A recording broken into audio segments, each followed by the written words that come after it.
Doubles and coffee.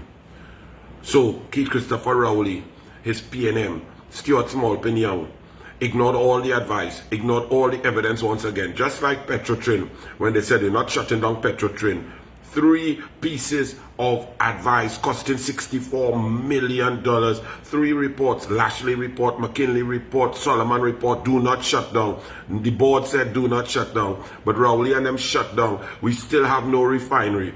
Point Lisas now, after the negotiation in 2017 with NGC taking over and usurping the authority of the intelligent people who are hired to protect our interests and negotiate on our behalf. Point Lisas is a ghost town, and the ghost town now burning. And now you have NGC where Rowley just comes glibly back from a plane and say, oops, what we did, oh yes, it's terrible. Atlantic Train 1 is dead. Even though everybody who knew it, who experts said since 2019, Kevin Ramnarine of the UNC said since 2019 that it's going to be mothballed, there's no gas, the infill drilling was a failure. BPTT Shell said do not leave it, forget that, we have to invest in more lucrative areas, more productive areas.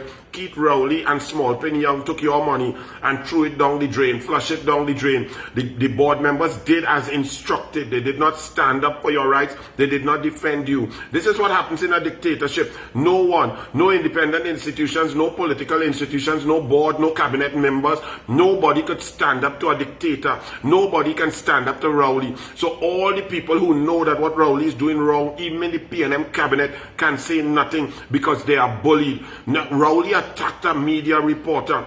A reporter, Curtis Williams. The one reporter the Guardian did that was truthful on this NGC issue. 98% of it is just Rowley. Rowley's doing rubbish and they say he's right. Rowley does nonsense and they say he's fantastic. Rowley has no plan and they try to find a plan for him. But the Business Guardian under Curtis Williams broke the story with a whistleblower with this indemnity for NGC. Rowley's response and Stuart Smallpin's response as ministers of government from a position of power was to bully, attack, and abuse Curtis Williams.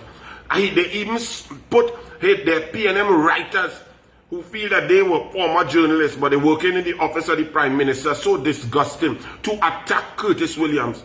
Curtis Williams has been proven to be absolutely 100% right, 100% correct. His investigative journalism has proven to be absolutely flawless. His sources have checked out, and Rowley and all has to admit now that he erred, that he was wrong, that he bullied, that the money is lost, but he just wants to move on. No.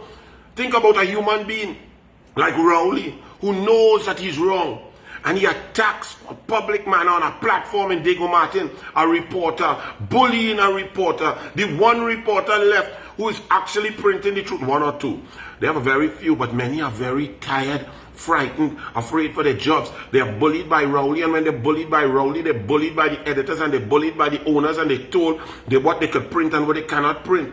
But Rowley attacks a reporter, criticizes him. Stuart Smallpin said he's misinforming the public and it's misbehavior and it's mischief and it's ridiculous. And he was all right, 100% right. He was honest, correct, and true. And those politicians attack him. What say you now, people of Trinidad and Tobago? And where is Matt?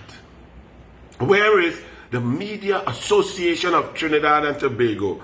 You see, I went to great pains, great lengths, great research to show you that Matt has become a PNM party group. Ira Matur has shown that she and her son love PNM. She attacks Kamala wrongfully. She lies on her to say that an issue that involves the Constitution is a gender-based issue, and Kamala is disrespecting a powerful woman.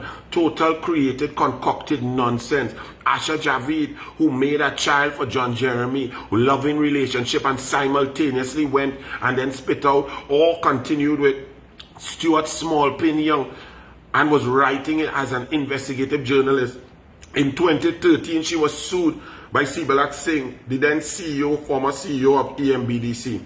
The judge ruled in 2016 that Asha Javid is a liar, that she lies, that she was not truthful, that she did not check her sources, that she was the worst type of journalist, that she was printing sensational nonsense, and she had no good thought to believe that what she was printing was true, because even the previous article that she based her article on stated that there was a board. Everything she did was concocted to make the UNC appear corrupt, to print lies, to use a newspaper, to weaponize the Express newspaper against Kamla Persad-Bissessar. That's, go and read the judgment.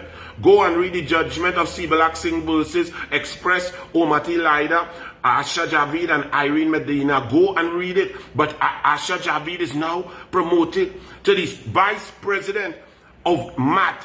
MAT now, the new executive now, ready to go and show what they mean. They find Kijan PNM Haynes, a disgusting human being who looked at her mother, a grandmother, a former prime minister, the leader of the opposition, and took her words and made some nasty, disgusting sexual TikTok video about that. A woman who's married 50 years. This Kijan PNM Haynes was the feature speaker. What Matt has to say about the attack by Rowley and Small Pin on Curtis Williams when he was and has been proven absolutely 100% correct, and your money has been thrown away, wasted. Is it criminal negligence? Was it in good faith? Was it in bad faith? What are the charges that could be brought? Was this misbehavior in public office? Once again, what is the position and what is Matt's position on the bullying, the attacks and the abuse of the free press when they are right?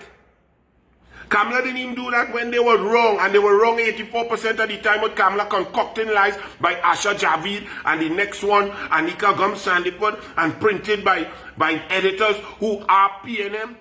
Kamla never abused them like that. Curtis Williams was correct. His information was correct. His investigative journalism was correct. Rowley instructed the NGC board to throw $440 million away down the drain. What say you, Matt? What say you people? What say Tobago? And Tobago, the PNM in Tobago, Ansel Dennis, who's the chief secretary now, the fake chief secretary, is saying Tobago wants change. Vote PNM. You can't make this up in Trinidad and Tobago. Tobago wants change. Vote PNM. We've been there from 2003 unfettered. Everything ain't working. We know you want change. But vote. Until then they say vote PNM. Look, we changed some members. Have a great day. I just need to laugh, because if you don't laugh, you go cry. Bless.